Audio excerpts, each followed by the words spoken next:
പ്രിയമുള്ള ജനാധിപത്യ വിശ്വാസികളെ, എൻ്റെ പേര് മുജീബ് റഹ്മാൻ.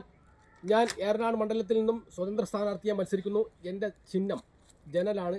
അതുകൊണ്ട് നിങ്ങളുടെ വിലയേറിയ വോട്ട് ജനൽ ചിഹ്നത്തിൽ നൽകിക്കൊണ്ട് വമ്പിച്ച ഭൂരിപക്ഷത്തോടു കൂടി നിയമസഭയിലേക്ക് പറഞ്ഞേക്കണമെന്ന് വിനീതമായി അപേക്ഷിക്കുകയാണ്, അഭ്യർത്ഥിക്കുകയാണ്. ഞാനിവിടെ വരാൻ കാരണം, നിങ്ങളുടെ മുമ്പിൽ വരാൻ കാരണം ഒറ്റ കാരണമേ ഉള്ളൂ. എൻ്റെ വീട്ടിൽ ഇന്നലെ ലീഗുകാർ ഒരു അഭ്യർത്ഥനയുമായി വന്നു. ഇതാണ് അഭ്യർത്ഥന. ഈ അഭ്യർത്ഥനയിൽ പറയുന്നത് എന്താണ്? ഈ അഭ്യർത്ഥനയിൽ ഒരു വരി നമുക്ക് ഒന്ന് വായിക്കാം. എന്താണ് ആ വരി? നാടിൻ്റെ അരീക്കോട് താലൂക്ക് ആശുപത്രി ഉൾപ്പെടെ മുന്നോട്ട് പോയ ഒട്ടേറെ സ്വപ്ന പദ്ധതികൾ നമുക്ക് പൂർത്തീകരിക്കാനുണ്ട്. ഒന്നുകൂടി വായിക്കാം. അരീക്കോട് താലൂക്ക് ആശുപത്രി ഉൾപ്പെടെ മുന്നോട്ട് പോയ ഒട്ടേറെ സ്വപ്ന പദ്ധതികൾ നമുക്ക് പൂർത്തീകരിക്കാനുണ്ട്. ഇതിൽ നിന്ന് എന്താണ് മനസ്സിലാക്കേണ്ടത്? നമ്മുടെ ഏറനാട് മണ്ഡലത്തിൽ പാവപ്പെട്ട രോഗികൾ ആശ്രയിക്കുന്ന ഒരു ഹോസ്പിറ്റലാണ് അരീക്കോട് താലൂക്ക് ഹോസ്പിറ്റൽ. ഈ താലൂക്ക് ഹോസ്പിറ്റലിൽ ഒരുപാട് വികസന മുരടിപ്പുകൾ നിലനിൽക്കുന്നു. ഞാൻ 4 ദിവസം മുമ്പ് മലപ്പുറം കോട്ടപ്പടി താലൂക്ക് ഹോസ്പിറ്റലിൽ പോയ സമയത്ത് വളരെ ഹൈടെക് ഹോസ്പിറ്റലായി മാറിയ ഒരു സംഭവം ഞാൻ കാണാൻ കഴിഞ്ഞു.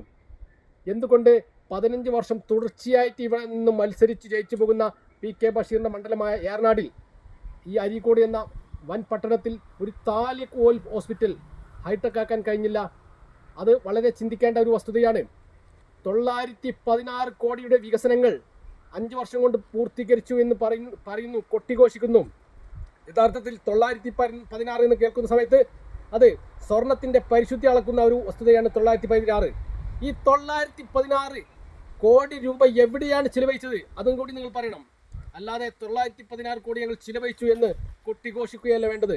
ഇവിടെ പാവപ്പെട്ടവർ ആശ്രയിക്കുന്ന നമ്മുടെ താലൂക്ക് ഹോസ്പിറ്റൽ ഇപ്പോഴും അത് പല മേഖലയിലും അത് വികസനം മുരടിപ്പ് കാണിക്കുന്നു.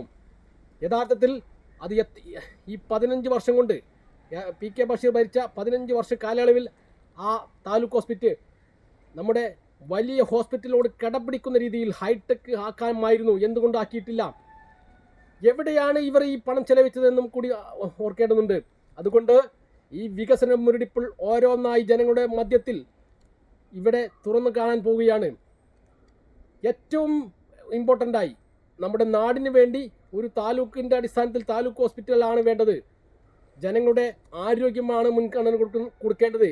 ജനങ്ങളുടെ ആരോഗ്യത്തിന് മുൻഗണന കൊടുക്കണം. എന്നാൽ ഇത് അരീക്കോട് താലൂക്ക് ഹോസ്പിറ്റലിനെ അവഗണിച്ചുകൊണ്ട് വലിയ കോർപ്പറേറ്റ് മുതലാളിമാർ വരാൻ വേണ്ടി, അവരുടെ ഹോസ്പിറ്റൽ വികസിക്കാൻ വേണ്ടി, അവരുടെ ബിസിനസ് സാമ്രാജ്യം കെട്ടിപ്പടുക്കുവാൻ വേണ്ടി അരീക്കോട് താലൂക്ക് ഹോസ്പിറ്റലിനെ ഇതുവരെയും മൈൻഡ് ചെയ്തിട്ടില്ല എന്നതാണ് അതിൻ്റെ യാഥാർത്ഥ്യം.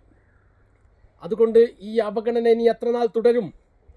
അതുകൊണ്ട് നിങ്ങൾ പോളിംഗ് ബൂത്തിലേക്ക് ചെല്ലുന്ന സമയത്ത് അവിടെ ജനൽ എന്ന ചിഹ്നത്തിൽ നിങ്ങളുടെ വിലയേറിയ വോട്ടുകൾ നൽകിക്കൊണ്ട് എന്നെ കേരള നിയമസഭയിലേക്ക് പറഞ്ഞേക്കണമെന്ന് വിനീതമായി അഭ്യർത്ഥിക്കുകയാണ്. ഞാൻ വിജയിച്ചു കഴിഞ്ഞാൽ ഏറ്റവും ഇമ്പോർട്ടൻ്റ് കൊടുക്കുന്നത് ആരോഗ്യ മേഖലയിലേക്കായിരിക്കും. നമുക്ക് അരീക്കോട് താലൂക്ക് ഹോസ്പിറ്റലിനെ വൻകിട ഹോസ്പിറ്റലിനോട് കടപിടിക്കുന്ന രീതിയിൽ നമുക്ക് വികസിപ്പിക്കേണ്ടതുണ്ട്. അവിടെ പല പോരായ്മകളുമുണ്ട്. പാവപ്പെട്ടവൻ്റെ ആശ്രയമായ ഗവൺമെൻറ് ഹോസ്പിറ്റൽ അത് നമുക്ക് വികസിപ്പിക്കേണ്ടതുണ്ട്. അതുകൊണ്ട് ചരിത്രം ഒരുപാട് പുറകിലോട്ട് ചിന്തിച്ചു കഴിഞ്ഞാൽ ഒരു വികസനവും ഏറനാട് മണ്ഡലത്തിൽ ആരോഗ്യ മേഖലയിൽ കൊണ്ടുവന്നിട്ടില്ല എന്നതാണ് ഇതിൻ്റെ യാഥാർത്ഥ്യം. അതുകൊണ്ട് നിങ്ങളുടെ വിലയേറിയ വോട്ട് ജനൽ ചിഹ്നത്തിൽ നൽകിക്കൊണ്ട് വമ്പിച്ച ഭൂരിപക്ഷത്തോടു കൂടി എന്നെ വിജയിപ്പിക്കണമെന്ന് വിനീതമായി അഭ്യർത്ഥിക്കുകയാണ്.